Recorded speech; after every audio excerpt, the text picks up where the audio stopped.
Welcome everyone. तो आज हम आ गए हैं मोल कंसेप्ट की नेक्स्ट वीडियो लेके, जिसका टॉपिक का नाम क्या है, लिमिटिंग रिएजेंट। तो लिमिटिंग रिएजेंट क्या होता है, आज की वीडियो में हम समझेंगे इस बात को, और हम आज लिमिटिंग रिएजेंट के क्वेश्चंस को भी सॉल्व करेंगे। तो लेट्स स्टार्ट अ वीडियो। अब देखो, अगर लिमिटिंग रिएजेंट का डेफिनेशन से जाए तो डेफिनेशन क्या कहता है, सब्सटेंस विच रिएक्ट कंप्लीटली। अगर जैसे हमने कोई दो चीज ली, आपस में उसको रिएक्ट कराए तो प्रोडक्ट बनेगा, ठीक है। तो कोई एक चीज जो पहले कंप्लीट हो जाती है या खत्म हो जाती है as comparison to other one, तो जो पहले खत्म होती है उसी को हम लोग क्या बोलते हैं, लिमिटिंग रिएजेंट। और जो बच जाता है वो हमारा क्या कहलाता है, एक्सेस रिएजेंट, ठीक है। तो लिमिटिंग रिएजेंट का डेफिनेशन समझ आ गया, ठीक है। अगर अभी नहीं समझ आया कोई दिक्कत नहीं है, हम जब अभी क्वेश्चन करेंगे ये वाला तो समझ आ जाएगा, ठीक। और आज जो हम लिमिटिंग रिएजेंट के क्वेश्चन है वो यूनिटरी मेथड से सॉल्व करेंगे, ठीक है।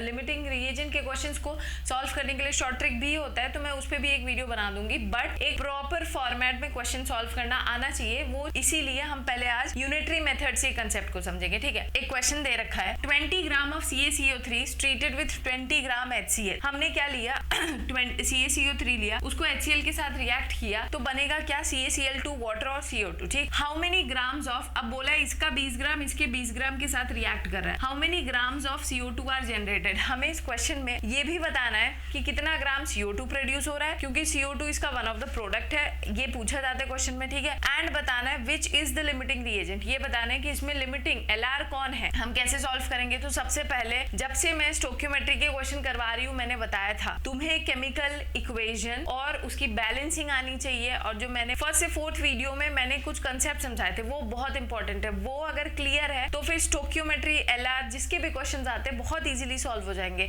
तो इन क्वेश्चंस को पहले इस इक्वेशन को देखो, तो इस इक्वेशन के अकॉर्डिंग क्या मैं ये कह सकती हूँ, इक्वेशन को हम मोल्स, मॉलिक्यूल्स और वॉल्यूम इन सब के टर्म में एक्सप्रेस कर सकते हैं, ठीक है।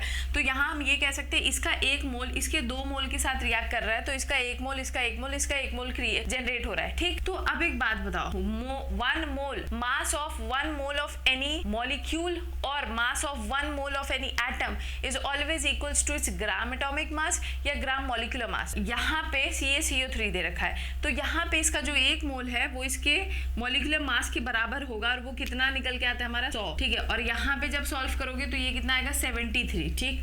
तो हमें पहले इस चीज पे, ये जो दो चीज हम हर इक्वेशन में लिखते हैं उसको ध्यान देना और उसके अकॉर्डिंग इक्वेशन बनानी है। तो हम क्या लिख सकते बताओ, तो सबसे पहले ना इनके अकॉर्डिंग एक इक्वेशन फ्रेम करो।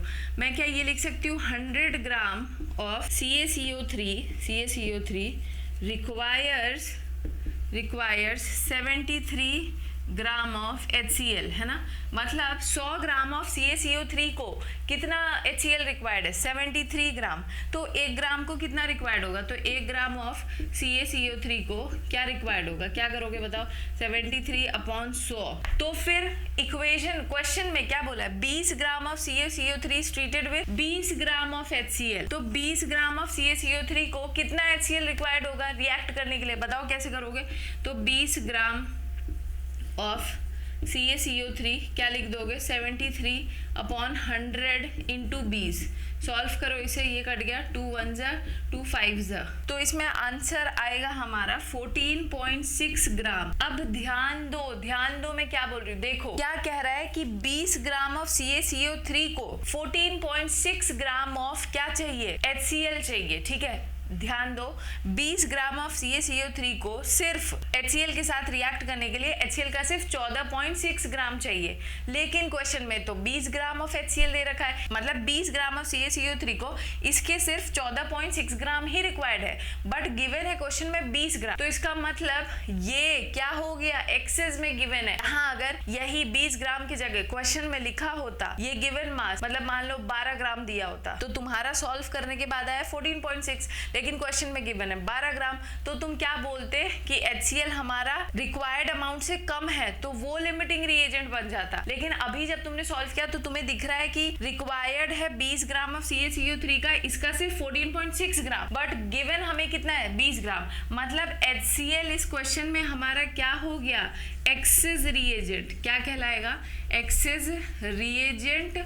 और जो हमारा CaCO3 है ये हमारा क्या हो गया, LR हो गया, लिमिटिंग रिएजेंट। तो आई होप ये क्लियर होगा, ठीक है। इस फंडा को बिल्कुल दिमाग में बिठा लो। मैंने बताया था स्टोक्योमेट्री के क्वेश्चंस हो चाहे इसके क्वेश्चंस हो, अगर तुम्हें इस मतलब केमिकल इक्वेशन को मॉलिक्यूल्स, मोल्स और वॉल्यूम के टर्म में लिखना अगर आता है तो क्वेश्चंस बहुत इजी होते हैं। बस वो वीडियो बस वो समझ आ जाए, बस उसके बाद तो सब चीज बहुत मक्खन जैसा चलेगा, ठीक है। तो आई होप ये क्लियर है, ठीक है। अब हमसे क्या पूछा, विच इज LR, तो ये मैंने बता दिया CaCO3 हमारा LR है, HCl हमारा एक्सेस रिएजेंट है। अब पूछेंगे how many grams of CO2 are generated, मतलब यहाँ कुछ भी प्रोडक्ट पूछ सकते थे। तो कभी भी प्रोडक्ट साइड में पूछेंगे हाउ मेनी ग्राम्स, मतलब उसका कितना ग्राम प्रोड्यूस हुआ है। तो हमेशा याद रखना जो प्रोडक्ट फॉर्म होता है ना वो वो कितना फॉर्म होगा वो इस चीज पे डिपेंड करता है कि लिमिटिंग रिएजेंट का मास कितना था, ठीक है।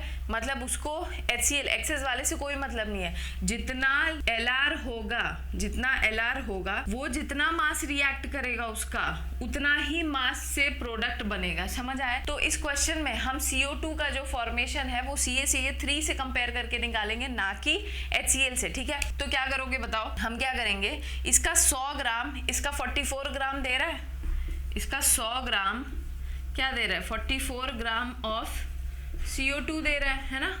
तो इसका 1 ग्राम कितना देगा, 44/100। तो भाई बताओ CaCO3 का कितना मास था जो रिएक्ट किया था, 20 ग्राम ना। तो इसका 20 ग्राम कितना देगा, तो 20 ग्राम कितना देगा बताओ, 44/100 इंटू क्या कर लो 20, ये 0 0 कट गया, 2 1 जा 2 5 जा, सॉल्व करो इसे, 5 8 जा 40 हो जाएगा, 8.8 ग्राम। मतलब कि CaCO3 से कितना CO2 प्रोड्यूस हो रहा है, CaCO3 के 20 ग्राम से 8.8 ग्राम ऑफ CO2 प्रोड्यूस हो रहा है। तो आई होप लिमिटिंग रिएजेंट का कंसेप्ट समझ आया होगा। आज हमने लिमिटिंग रिएजेंट को किससे सॉल्व किया है, यूनिटरी मेथड से। मिलते हैं हम नेक्स्ट वीडियो में जिसमें हम कुछ और क्वेश्चंस को डिस्कस करेंगे। तब तक अपना ध्यान रखो, अगर कोई डाउट है तो कमेंट सेक्शन में पूछो, एंड अगर वीडियो अच्छा लगे then do share it with your friends, subscribe करो। मिलते हैं नेक्स्ट वीडियो में, तब तक अपना ध्यान रखो, अच्छे से पढ़ाई करो। Thank you and bye.